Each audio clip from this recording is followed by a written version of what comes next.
Hey guys, in this video we're gonna talk about how you can cancel Shopify subscription.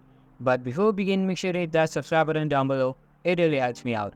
So first of all, open up and type a preferred browser on your PC and search for Shopify.com. Open up the official website and make sure you're logged in over there. And after that, you will be redirected to the website's main homepage. In the left side menu, just select settings icon from the bottom left corner.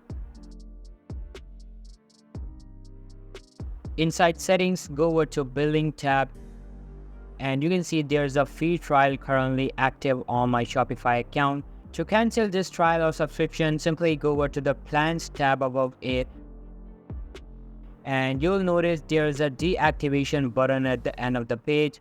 Just tap on it, select the reason for cancellation,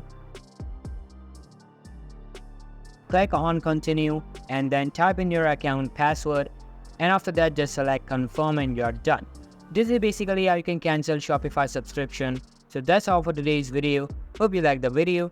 I'll be meeting you in the next one. See you soon. Bye.